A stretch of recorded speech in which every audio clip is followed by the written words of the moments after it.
Welcome to Negotiation Made Simple, where we help you master the art of negotiation and win the next deal. I'm your host, John Lowry. All right, it's time for the Negotiation Navigator. I love this segment where I get to respond to questions from listeners of the podcast. This one is from Martin.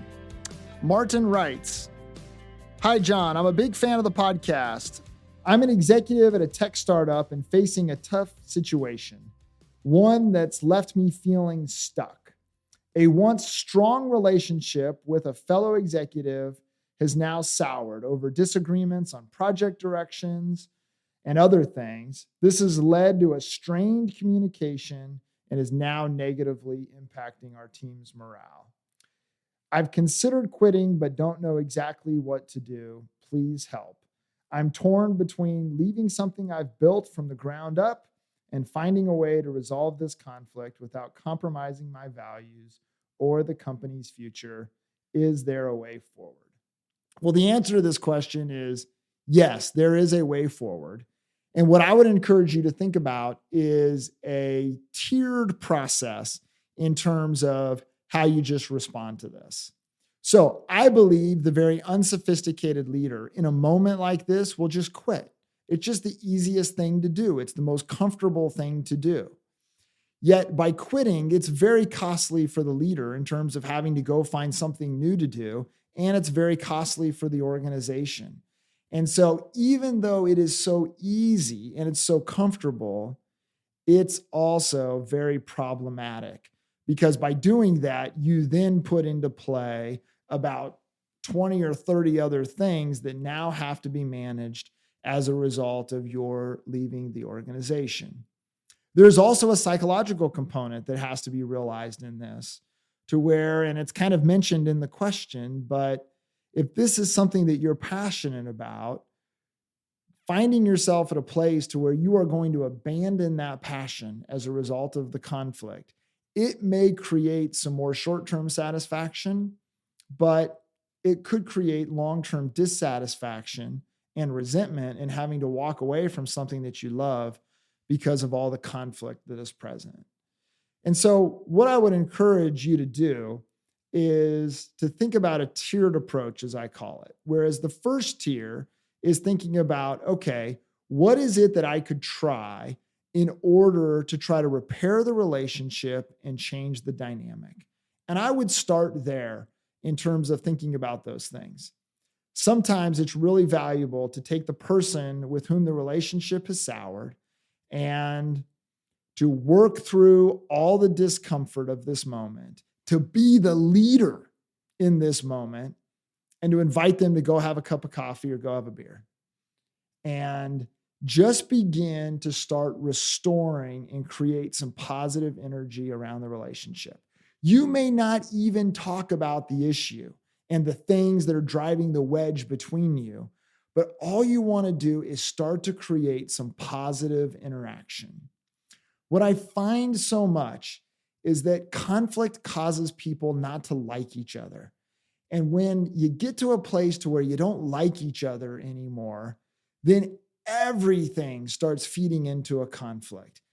Everything gets interpreted negatively.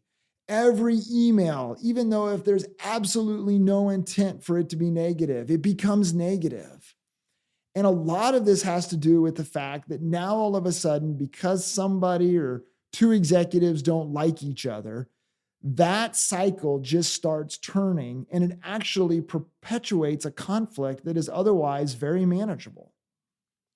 And so the important thing to do is to try to change the dynamic and create some positive dynamics.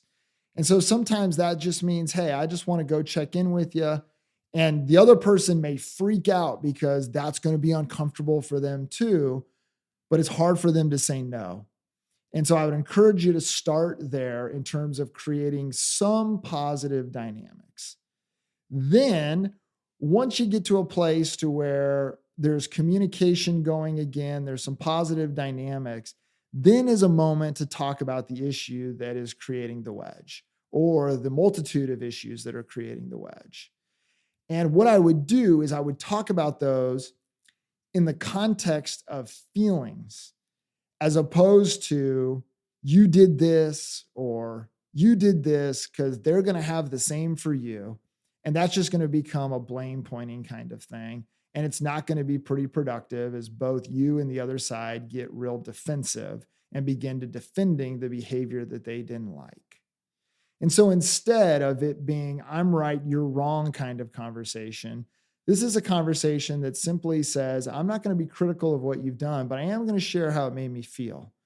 And I do want you to share some of the things that I've done and how it's made you feel. And to begin to get to a place to where we can now kind of acknowledge and have a better awareness of the behaviors and how the behaviors make you feel. And then how you follow that is you can begin to change those behaviors. And so you can call up and say, all right, look, here's the deal. This email came. I didn't appreciate this email. I'm inclined to send another email, but I just wanted to call you first because I know you've mentioned to me in the past that when I send a response email, here's how it makes you feel. I don't want to do that in this situation, but here's the problem that I have. And now all of a sudden you're negotiating the process before you ever negotiate the substance. And by doing that, you can then find ways to where you don't advance the conflict. And you can also position yourself as trying to be a healer of that conflict. Then finally, there has to be a moment to where you begin to operate differently, to where you may not resolve that moment in the past, but you're going to negotiate how you're going to lead together going forward so that you don't continue to have these problems and drive the resentment between you and your fellow executive. And by doing that, what you will model for your team is something really, really important. And that is how to manage conflict within the organization. It becomes a really, really important part of the culture if you do this well. And that's actually something that you and your fellow executive can align around to say, hey, I know we've got some disagreements here. One of the things that we can agree on, though, is that we need to handle this in a constructive way because we need to model for everyone watching us how we're going to handle it going forward. And that actually can become something that begins to unify you. And then if those things don't work, if you can't make it through that kind of tiered step-by-step approach, then there's the moment where you might consider moving on, or you might consider making some sort of change that removes you or removes the other person from the situation that allows for a new dynamic.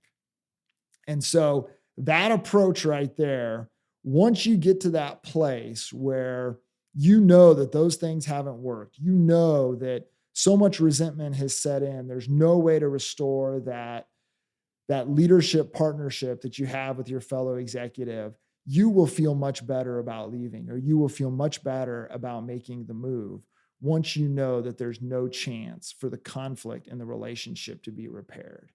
What happens, though, is that people don't want to go through that hard work because it is hard work. It's uncomfortable. It's difficult. It's emotionally draining. It's all of those things. And lots of people just want to avoid it, and so they quit and they move on. But if you can work through it, what I think you'll find, and here's the secret, what I think you'll find is that your relationship with that person and your executive team will actually become stronger as a result of the hard work that you've done to repair the relationship. You find this in marriage in terms of people that have had to work through very difficult moments in their marriage, that have been willing to do the hard work to save their relationship.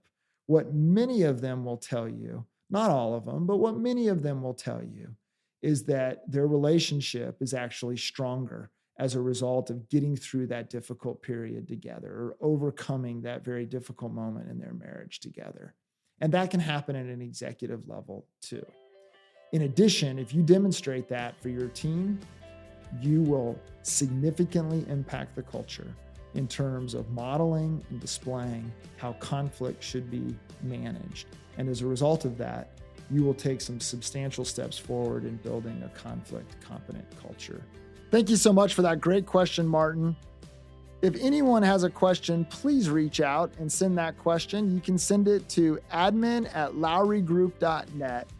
This is one of my favorite parts of the podcast, is the opportunity to interact with you all, the listeners.